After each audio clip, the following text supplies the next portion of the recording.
Got you. Yeah. R.I.P. Grammy. Free my brother. Cha. It's free to his Yeah. backwards. Look. All right, this is D. Wells. Welcome to another edition of On the Block. We're here on the RSG platform. Please go check us out, realsportsguys.com or Real Sports Guys on all social media platforms.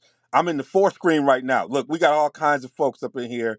The energy going to be different. The RSG's been dibbling, dabbling in boxing for a while, and now we're raising our game up a little bit. We got. I'm just gonna kind of quarterback this up because I got three folks in here who are in the game. They love boxing. We got a lot of stuff to talk about here, so I'm gonna kind of bring them in and first get them introduced and have them let folks know who they are.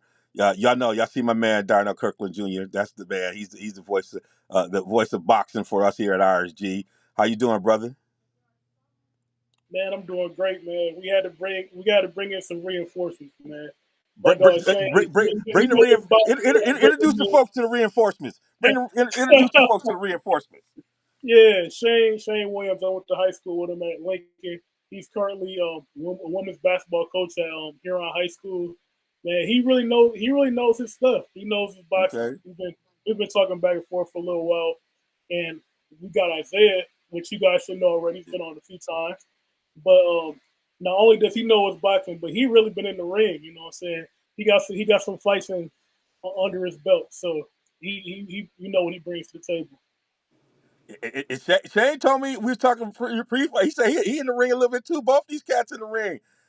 Shane, what you doing? Yeah. You don't got in the ring too. What you doing in the ring? I already know Isaiah in the ring. What's it like to start getting in the ring a little bit over there?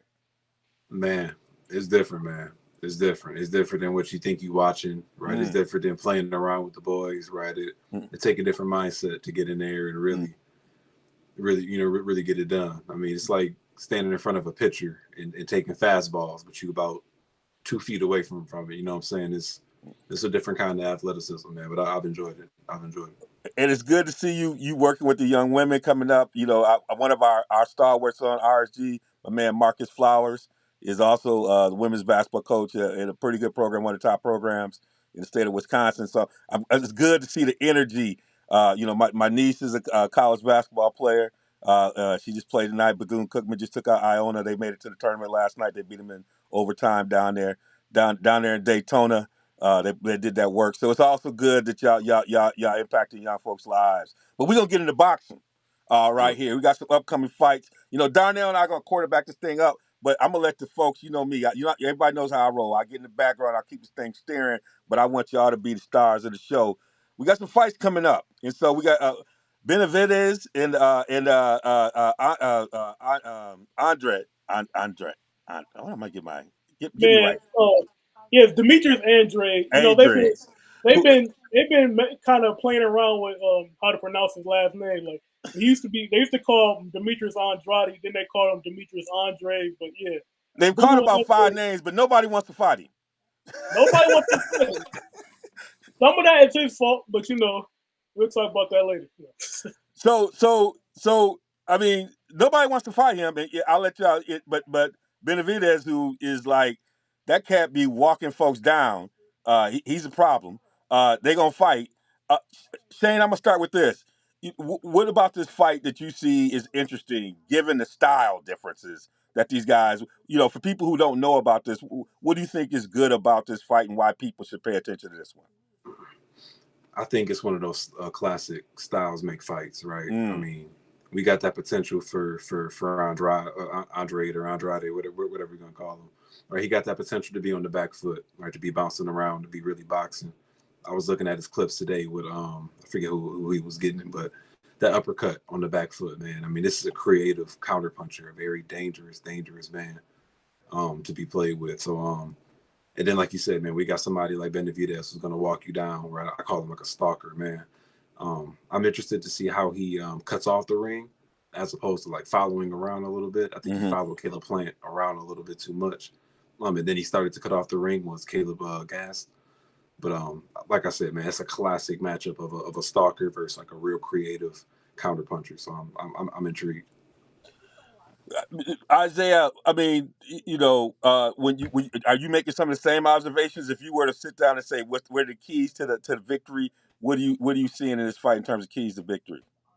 Yeah, I think definitely this is a big styles makes fights type of fight, but I think really when you look at Boo Boo's style in particular, just because he's kind of unorthodox, he's not really like your typical just straight up counterpuncher or just your typical straight up boxer. You know, he kind of does some things that are out of character for those type of styles. You know, he might lunge in with his punches, he might wing his punches a little bit. And I think sometimes, yeah, he gets offensive and, you know, he might leave some defensive responsibility. But I think the biggest key for him in this fight is to set the pace early, but not necessarily start early, but set, you know, his pace and his rhythm early so that he can sustain it through the entire fight. Because we've always seen, you know, this theme with him in particular that, you know, he'll start fast and then kind of fade off in the later portion of the fight. So I think, you know, his style in particular, you know, he has this weird, you know, different things with, you know, his boxing style, but also, you know, with his gas tank, I think as well, that makes this fight intriguing. And then obviously you have Benavidez, who's just a monster. You know, he's gonna walk you down. But it'll be interesting to see if, you know, this unorthodox style can stop the monster from just walking him down.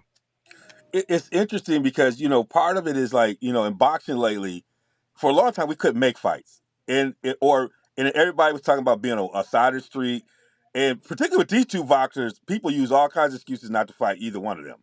You know, Darnell, like how do you feel like this fight came about in a time where, you know, we're starting to see people actually fight, but these are not, you know, you don't always hear people calling these two out. It don't feel like it. It's like they'll nibble around the edges a little bit with them.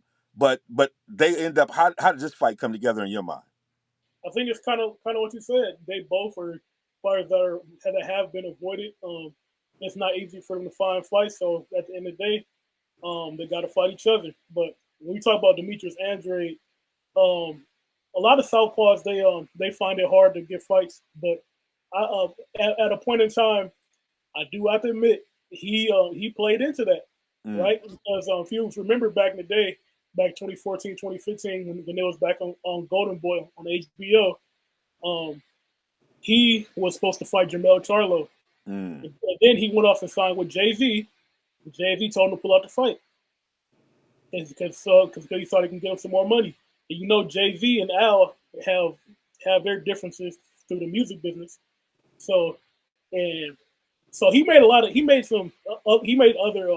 you know, questionable business deals. But yeah, that's part of the reason why he's avoided. Dave Benavidez, Mexican monster, right?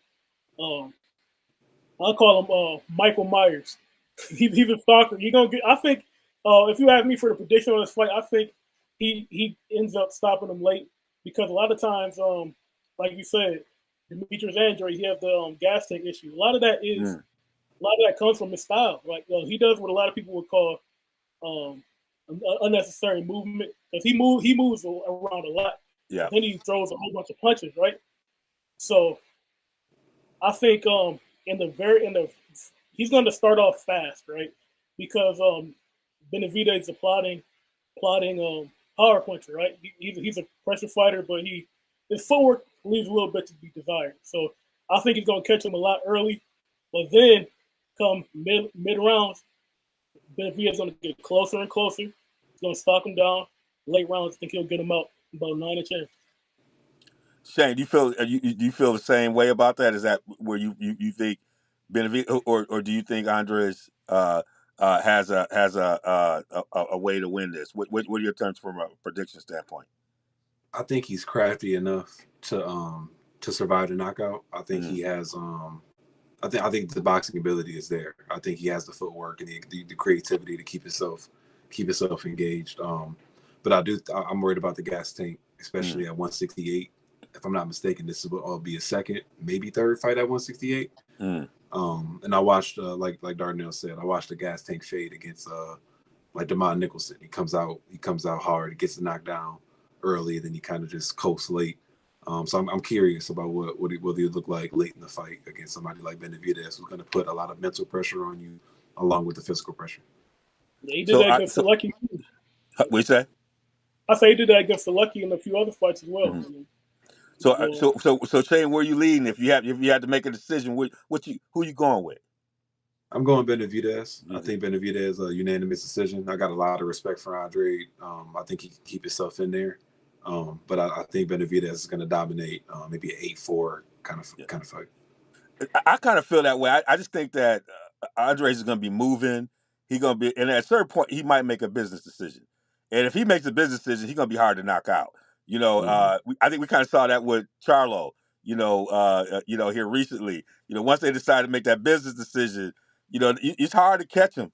It's hard to catch them. They know how to box enough to make you feel like they really fighting, but they really like, hey, I'm gonna get to this next bag, and I'm not gonna go to sleep here and lose out on future money. I'm a fight enough to believe I still got it at a lower weight. So I feel you, Isaiah. You running that same thing in this one? I mean, yeah, that's the most obvious answer that you could go with, but just because of that, I'm gonna go with Boo Boo because I think he's got it. I think he has a chance.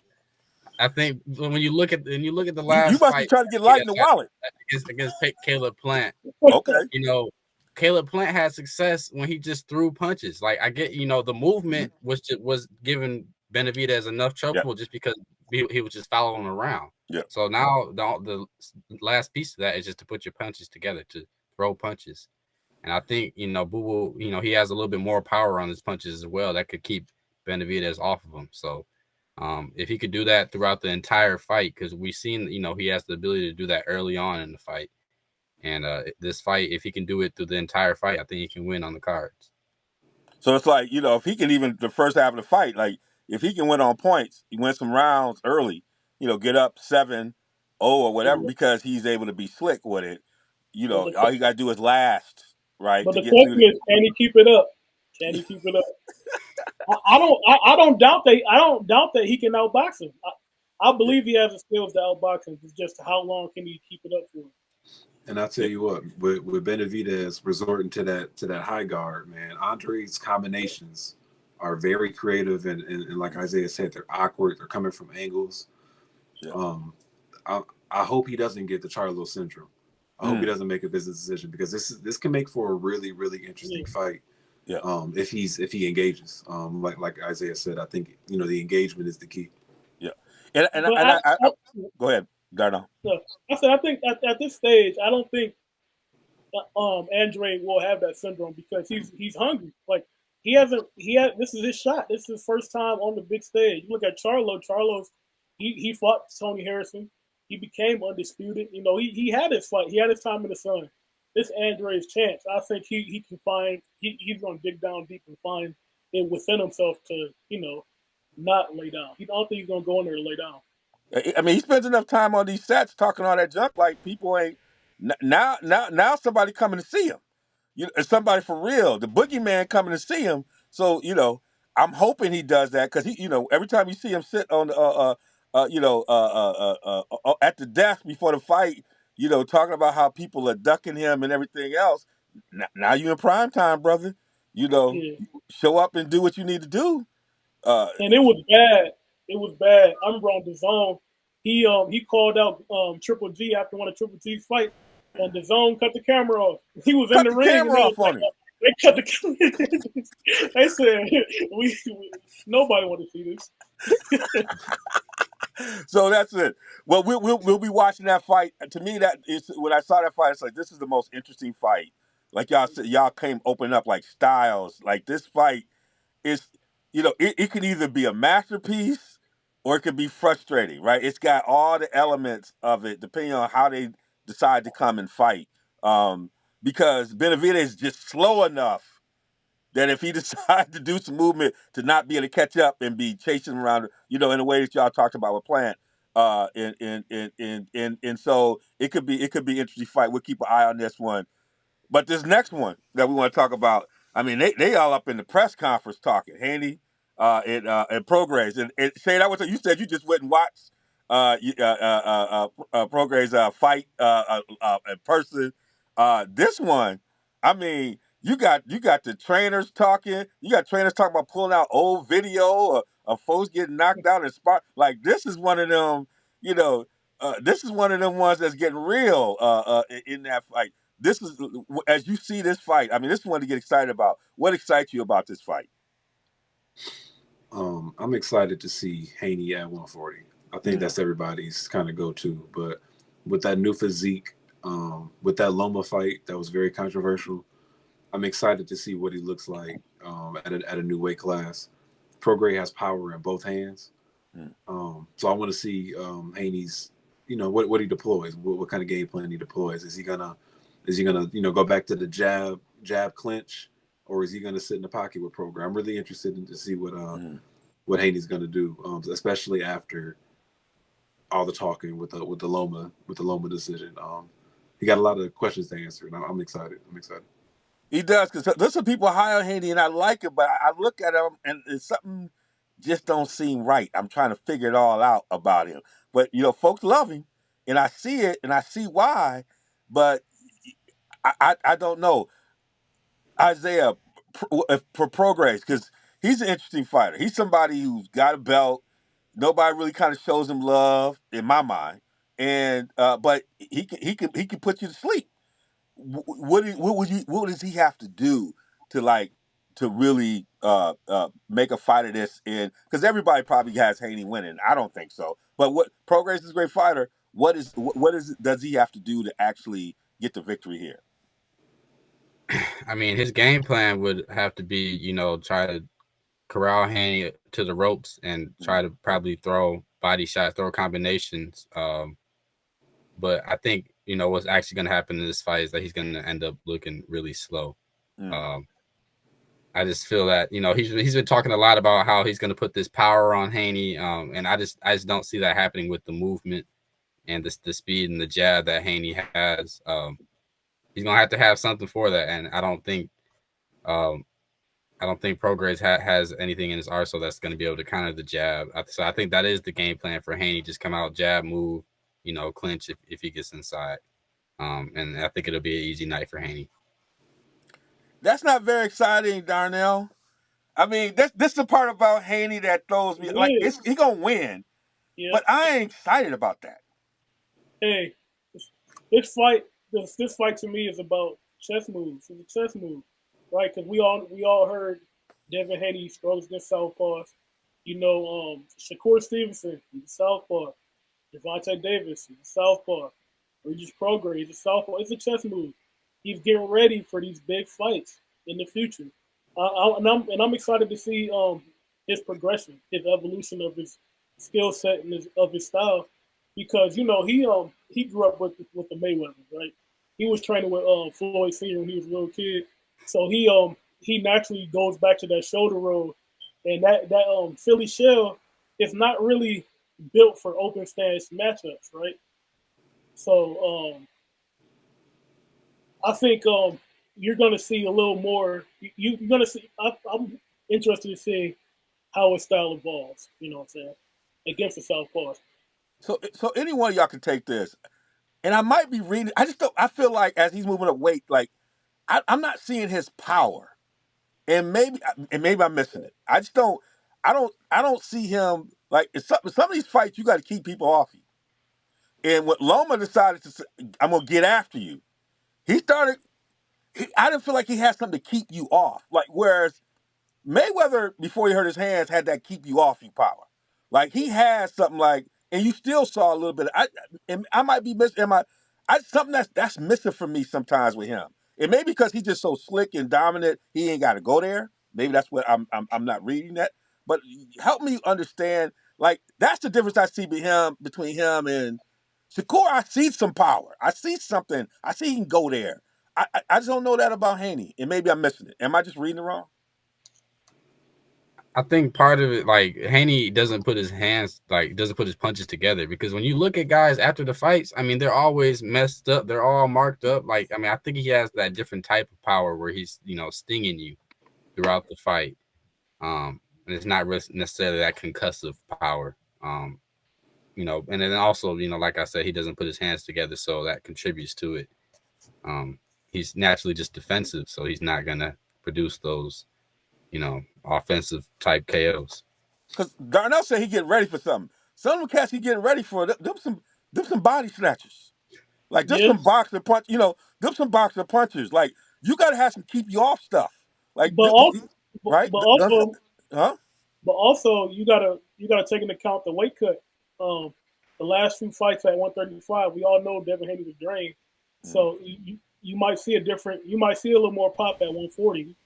Because think about, I know I'm not comparing him to Terrence Crawford, but think of Terrence Crawford when he was at 135. He wasn't knocking everybody out like he was at 147 because he had to grow into his body. And I think you might see something similar. Not necessarily like, I'm not expecting him to knock everybody out like Terrence Crawford knocking everybody out, but I think you will see more power to Devin Haney. I think the cut to 140 is going to be hard for Haney still too. I think he's still going to be hard. He's a welterweight. Have you seen him? He looks huge. Like before he started training for this fight, he was huge. He had to have been like 180, 190. Like I think it's still going to be hard for him. I feel like we this is a Haney sweep. I'm not even like y'all might give Prograis a puncher's chance, but it feel like the energy I'm feeling with y'all, because I can see y'all, even y'all non-verbals are telling me it feel like this gonna be a sweep. This feel like this is just. It feel like Prograis like got the belt. It feel like he just the prop. What I'm hearing, y'all.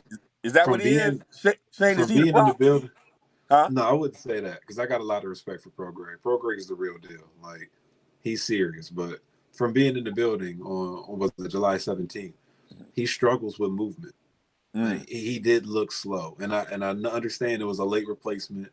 He didn't prepare for that style, but sometimes you can kind of just see it. And he marched around that ring and followed that man around that ring. And he didn't show any ability to cut off or use angles. That was concerning. It was concerning to the hometown fans. It was concerning to the boxing fans. To me, just being, fresh into sparring and learning, that was concerning to me. I'm like, oh, wow. Even if he prepares for Haney's movement, I think Haney has too many angles. I think if you watch the Loma fight, whether you think he won it or not, he danced with Loma. They spun around that ring and they used angles and they danced. It was a beautiful boxing match. I think Haney has too many tools for Prograis. I think he can get around the power. I don't think it'll be easy, but I think he's going to win enough rounds. I think he'll bank him early. And Prograis, I agree with Isaiah 100%. He's going to look slow. Yeah, man. Go ahead, Darnell. I'll say I have tons of respect for Regis Prograis, but Regis Prograis is no Lomachenko. Especially when it comes to footwork. He's nowhere near the same. So I think like Shane said, you're gonna see something a lot different. Yeah, the brother had to apologize to the home fans. He's like, it's hard, difficult. Like when you said it after the fight, I was like, oh brother, this is not gonna look good. They set you up like a turkey over here. They set you up. They prop you up for the big day. It's like, but I love his heart and his story, right? And so you hate to see a cat like that, because boxing can be cruel like that. You be the pawn in the game, and part of it is what you bring to the table. Right? And can you be the one to say, no, I'm not going to be that? Right? Y'all might think I'm going to be that, but I'm deciding that I'm not going to play that role. I'm not going to be that person in this movie. And I don't know if he's going to do that or not, but this is the time for him to do it. Because as soon as he did that post-fight interview, when he was, felt like he was apologizing. He was tough to fight at home, gave all the excuses. I'm like, oh, they coming after him right now. That belt right there is up for taking right now. And so I'm hoping that he brings something. It's a pride. There's pride to this. I hope he brings something to the table, because the Haneys are chest moving. I think that's part. The dad up here look like he with the roots. I mean, they all them cats, all them cats they chest moving. And I'm appreciating the Haney movement. But they setting everybody up for every move. And I'm like, if I'm him, I'm like, I'm not part of that script. And I just hope he brings something to the table. I don't know if he can. Y'all making me sound like he can. It's funny because they know it too. Yeah. If you listen to the press conferences of Prograis, they crew know it. They Yes. strength and conditioning coach. He was like, "You only picked us because you Yes. saw the last fight." Look, fellas, look. They're well aware. Yes. Bill was at the fight. We Yeah, saw Bill. Bill at the fight. He was standing up. He was Yeah. talking junk to people in the back. He was talking junk to everybody in the building. Bill made it known that he was there, and he made a show out of that fight. I mean, he in between rounds, it was quiet in there because it wasn't entertaining. It was like one of the lowest CompuBox punches landed in a long time. Yeah. But Bill made a show in between rounds. They knew what they was doing. They knew what they was doing. See, and that's why, that's why I'm hoping for something different because this is a pride thing. You ain't gonna just come up and take my belt. Like y'all acting like I'm renting it. You know what I'm saying? And that's how I feel like they playing my boy, somebody who done been through. He's been through Katrina, right? Like you think about his story, and I'm thinking, man, don't let them play you like a sucker. Don't do this. But I feel like the Haney's are like, they're the puppeteer. And I got to admire them. They running their game the right way, but they can't let the brother go down like this. All right, we're going to watch that one. Shakur is in business. I ain't going to talk about who he's fighting. So I'm just going to say Shakur's fight. Because I don't know who the other cat is. But I'm just going to say Shakur. Y'all give me the rest of the stuff. I don't even know how to talk about this fight. That brother's fighting so well. Huh? Did you know they fighting tomorrow? They fighting on the Thursday. Yeah, when you fight on Thursday, what kind of fight we talking about? Shoot, that might be why Frank Martin then pulled out. I mean, on a Thursday. You look at the date. You like, did they get the date wrong? They fight. Go ahead. Back in the day, though, they used to do Tuesday night fights on network TV and stuff like that. I'm excited about it. I don't think everything got to be a big pay-per-view on Saturday. Yeah, I think bring back more of them weekday fights. I think it's a good idea. I'm excited about it. I got something to watch on Thursday. And I'm saying, in a way, be fighting on a Tuesday morning at 6:45, and I mean, I was about to say, yeah. I'm getting up. I'm like, yo, you watch the fight. And I'm like, I planned to watch the fight, and then I just forgot it was on. It was like, this cat fighting at like 6:30 in the morning. I was like, I'm gonna have a breakfast and watch this cat. I went to bed, woke up, and forgot. I was halfway up the road, and Darnell was like, "Did you see the fight?" No, I gotta watch this thing up again. Like, I'm all for having another day, but that one's a little ridiculous. Them Tuesday morning fights. It's like we in the pandemic. Like I could do that in the pandemic because we all just had to do it. But you're right. The Thursday night, I went to a Friday night fight in Chicago. When they did the Friday night fights, that was a great experience. I was down there. Kendall Gill was down. Kendall used to box. Kendall was in the building down in Chicago. It adds something to it. I think it's a great thing. But you got to. We'll talk about this later. Like nobody knows, right? It's like you got one of the best fighters in the world. Like, and he's like a crossover appeal, and it's like he fighting on Thursday. Like we don't really know. But for people who don't know about the challenger, Darnell, I'll let you set the table about this fight. So why help set the table? Since I'm only gonna say Shakur, huh? He's fighting this guy named Edwin De Los Santos, right? He's an explosive power puncher, right? He has a little bit of movement to him as well. He's a very talented guy.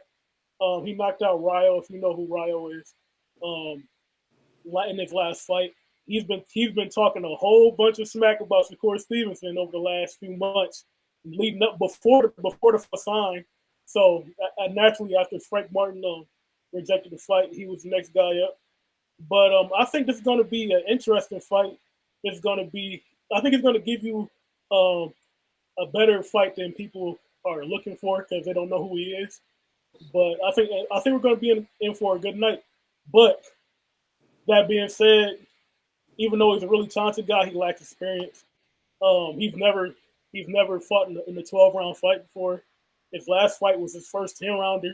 So the gap in experience level is wide, especially with somebody as skilled as Shakur Stevenson. I think we might see a mismatch. But, so let's talk about what Shakur is. Like Isaiah, maybe what do you see his pathway? Like if you were sitting there, his manager, like, I mean, where do you want to see him move over the next 2 or 3 fights? And Shane, I'm gonna come to you as well around this. Well, that's the thing with this fight that makes it like so weird because you know, this is really just about he wasn't able to get who he wanted, you know, who he wanted to fight. We've been trying to figure out which direction he's going, and it seems like he can't really get on a certain path, you know, to where he wants to go.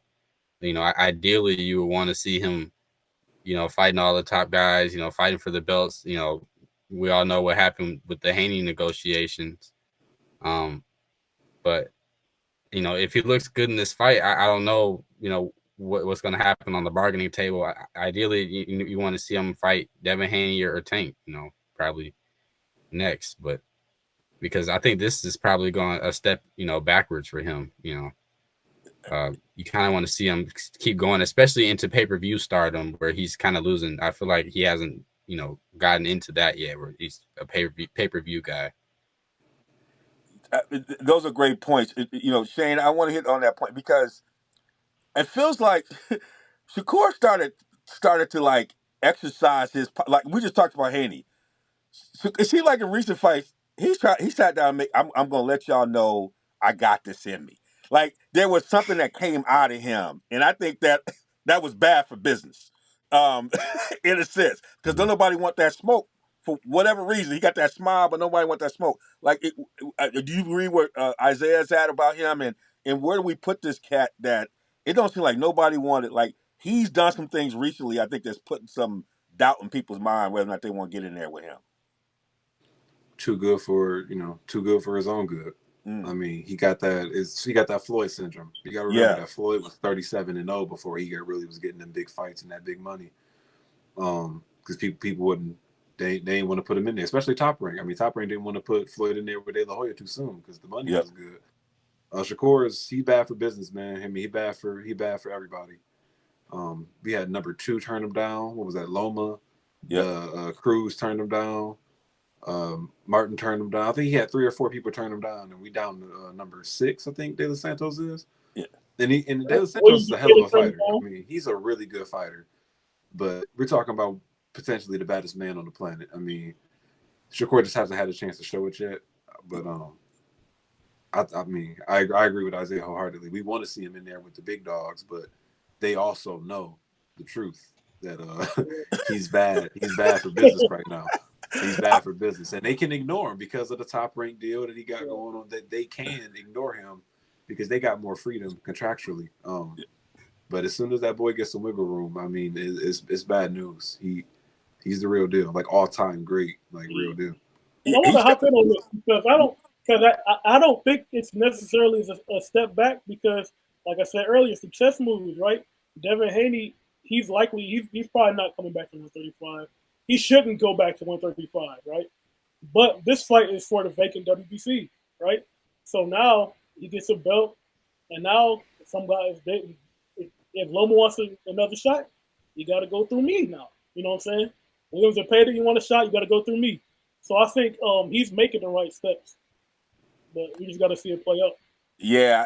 I think when he started, he showed a little like mean streak in these recent fights, and I was like, as soon as I saw that, I was like, oh, that's gonna be bad for business, man. Yeah, start with the Jamel Herring fight. You see what he did to Jamel Herring? Yeah. Like, man. When he did that one, I said, oh, that's bad for business, man. They ain't want nothing. You know, the smile ain't enough now. They ain't gonna want to get in with you, man. You got, so I'm excited about it because all these big fights are being made, and we always talk about across the street, but it seemed like he the only one on his side of the street. Everybody else on the other side, like, we ain't coming over there.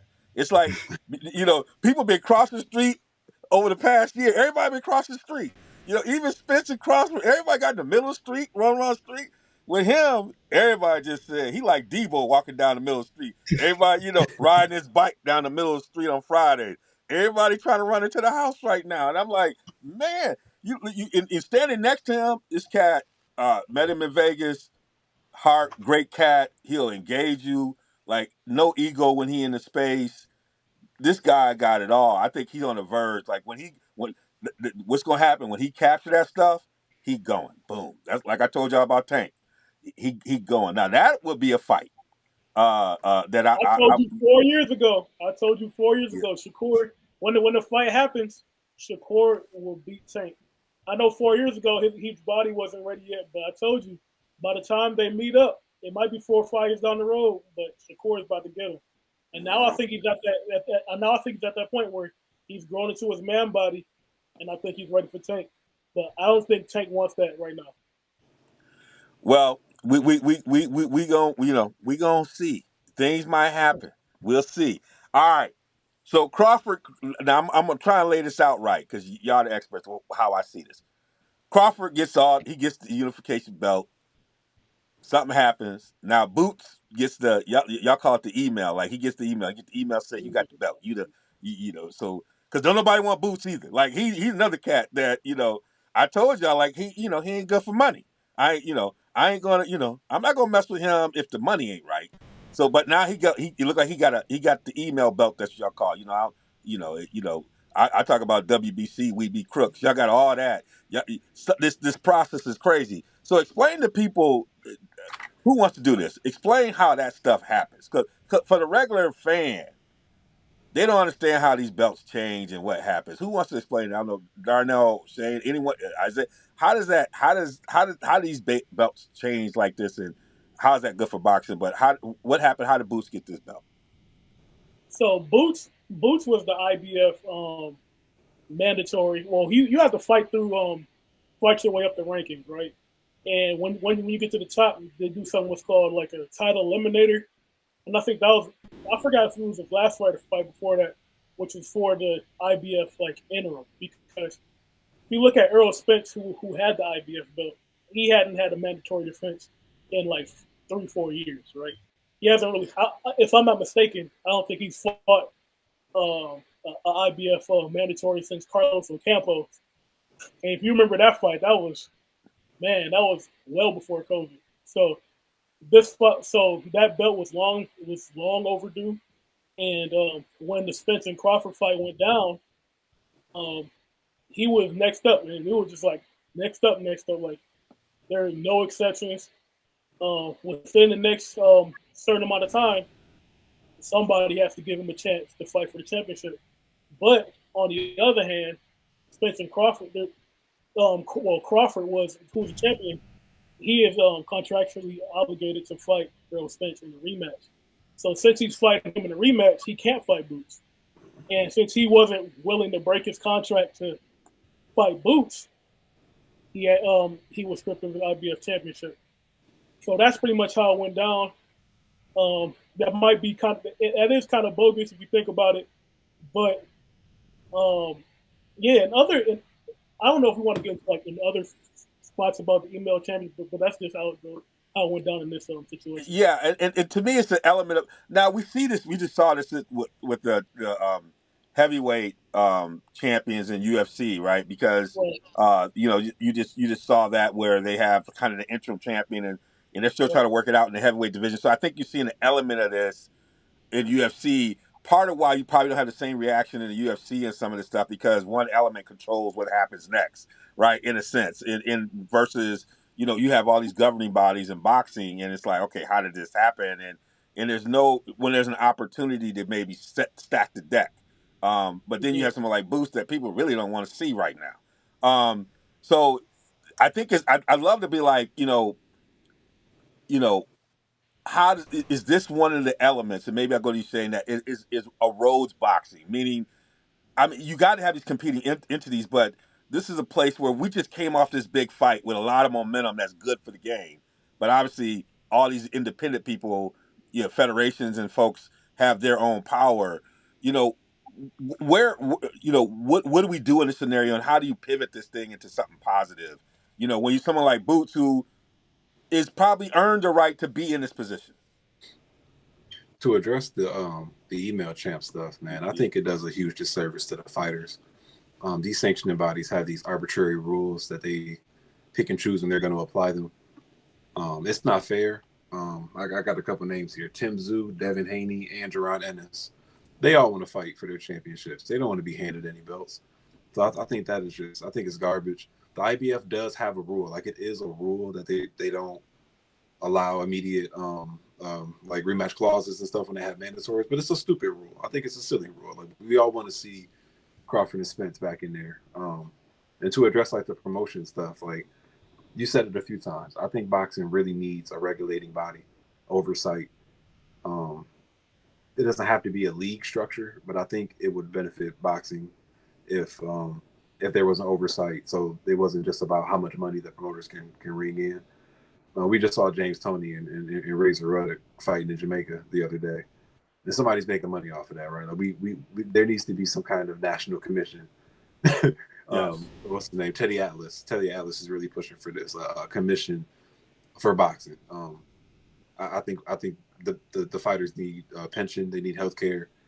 And just like the NBA or the NFL, which is catching up a little bit, the fighters need a union. I know those words are heavy, but like those are the things that the fighters need, and that boxing needs to really protect the integrity of the sport. If we just let people run around and keep making a bunch of money out these events, we're going to keep not getting the fights that we want to see, and I don't think it's healthy for the sport. I mean, and the point you're making, I think, is a great point. Is that people see, these top fighters making a lot of money, but 90% of these other fighters, are not making checks. Plus, they're not. It's one of the things that Crawford said. If I get hurt, I don't have insurance, right? I get hurt, I got to go. Like when people talk about me holding out for the money, when you think about how much bills pay, all this stuff that I have to be responsible for, because unlike other places, we don't have this built in to our system, right? And I only have a window to fight, and so this got to last me a lifetime. So and that's with someone like Crawford that's making money. So when you talk about the long lasting effects of a combat sport on people's health and wellness going out, what's that structure look like? Isaiah, I want to bring you in on this conversation and some of your thoughts around what you're hearing, both Shane and Darnell said. Yeah, I think mostly what my issue with it is that it's inconsistent. Mm. Like, why are some fighters allowed to hang on to the belts, for what seems like forever, and not, and avoid mandatories, and then some fighters are forced to release the belt. And then my other issue is, why isn't there, a fight for this belt? Why can't they just have, put together a fight for a vacant title? I just feel like that would be most fair to the fighters.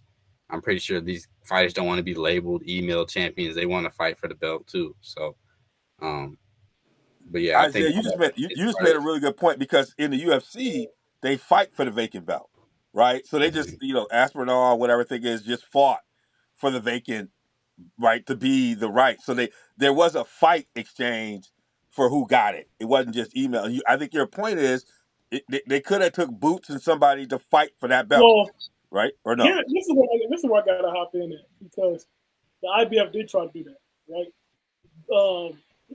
Boots was supposed to be on the Benavidez versus Andre card. He was supposed to be fighting Cody Crowley, but he pulled out the fight, and you go so far down the rankings, and if nobody want to fight, they just gave him the belt.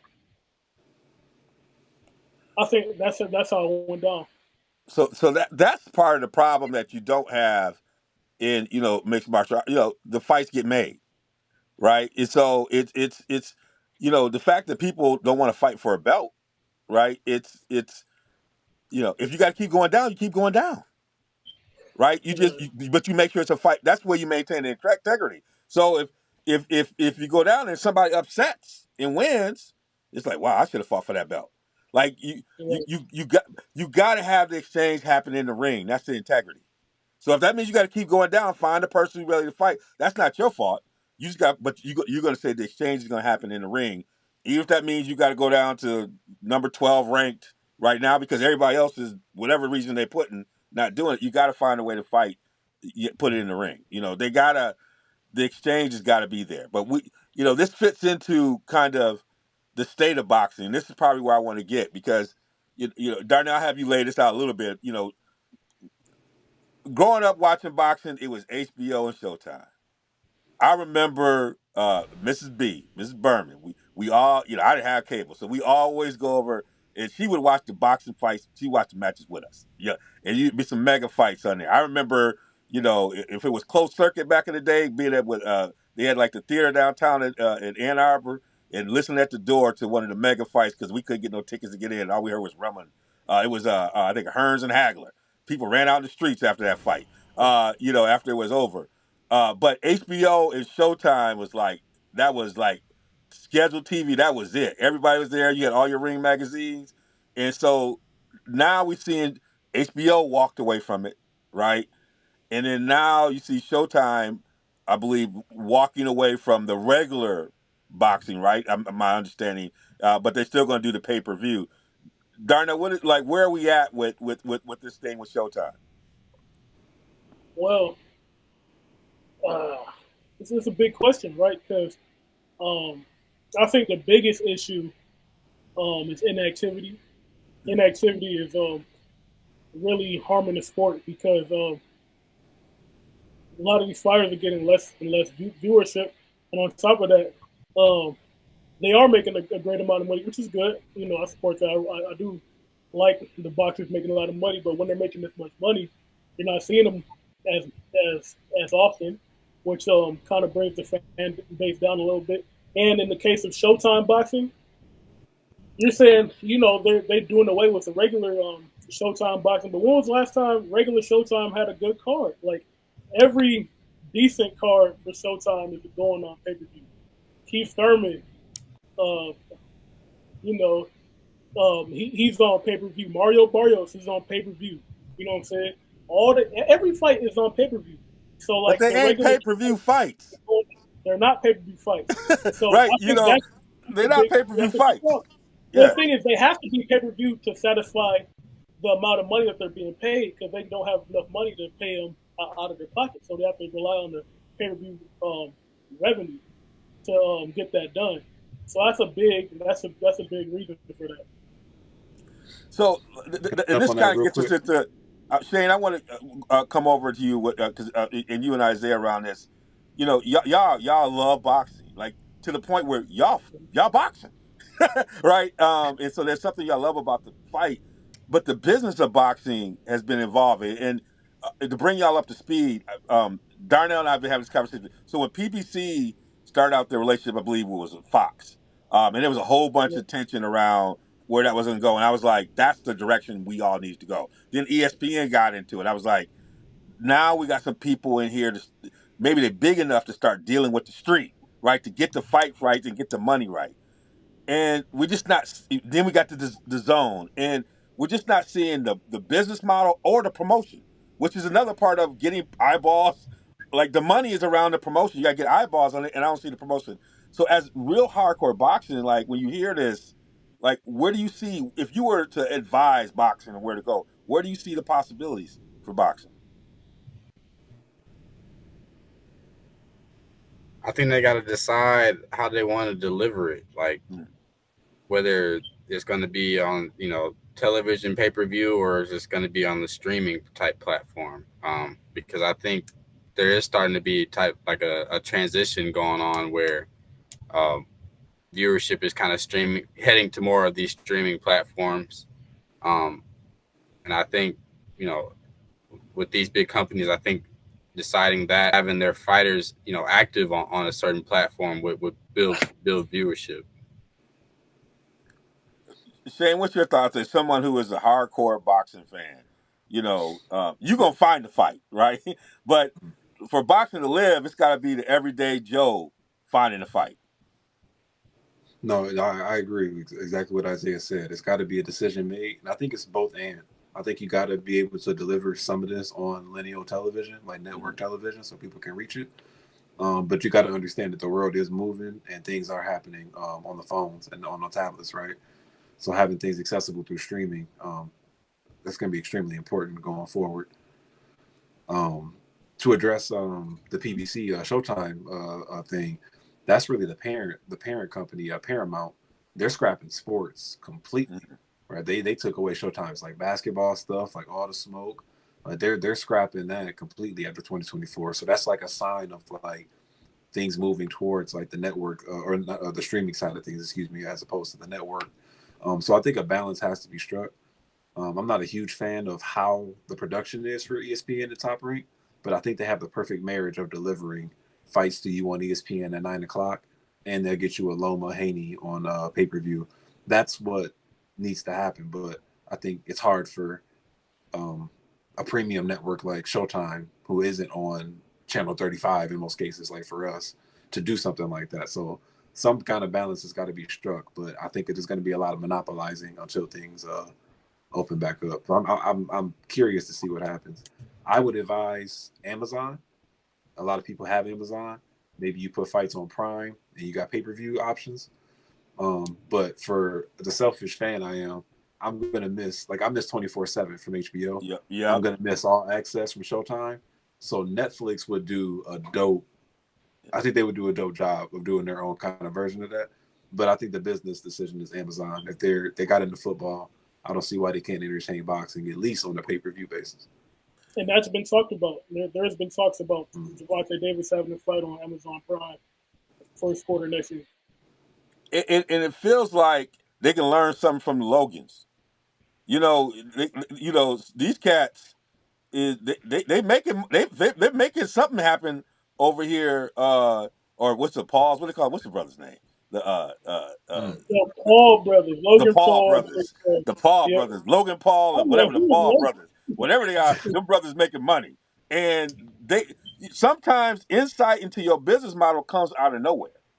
They're figuring something out over there to make the money work, and I think part of boxing too is the power of, and this is where the current promoters are behind.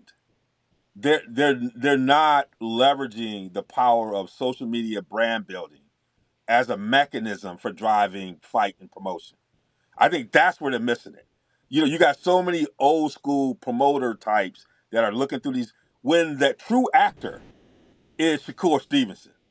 And if he had 30, I don't know what his number of followers are, but he has the potential to be the story. He can drive it, right?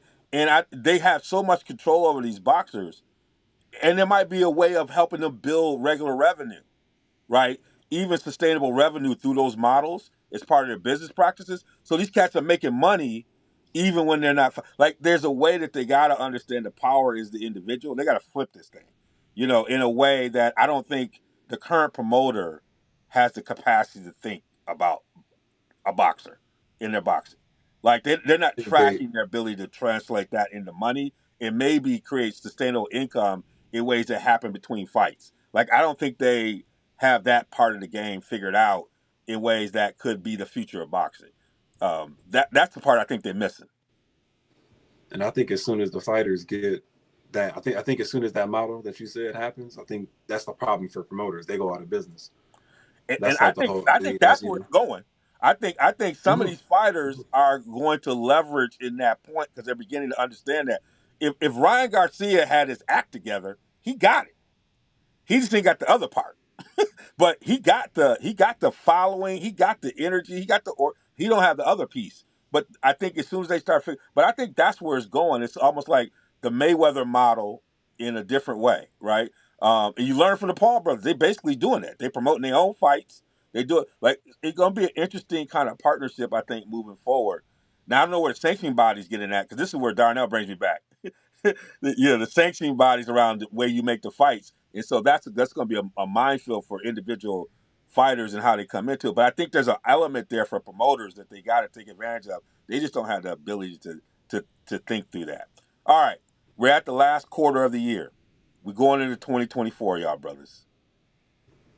I'm with some cats. I'm with three cats who love the game. If we get to this time next year, what do you hope has happened in boxing? So I'll start with I'll go Shane. I'll go with you, and then I'll go to Isaiah, and we'll finish up with Darnell. But we get on the air like this again next year, this time of year. What do you hope has happened in boxing? I want to see another year like 2023. This has to be one of the best years of boxing I've ever seen, at least as a fan personally. There's been fights on every other weekend, if not every weekend, maybe multiple cards competing with each other.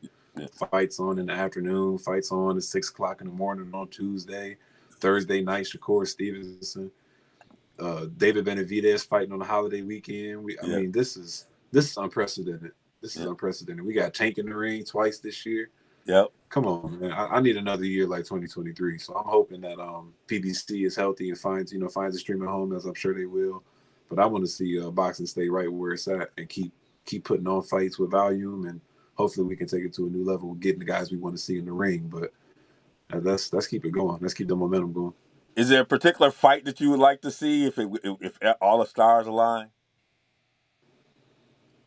Tank Shakur, and I want to see a Teofimo Lopez and Haney. I want to see that matchup. They keep sleeping on my There's boy a lot of them. Teofimo. Come on, that's the fight out. That one would be I'd love because there's some bad blood there.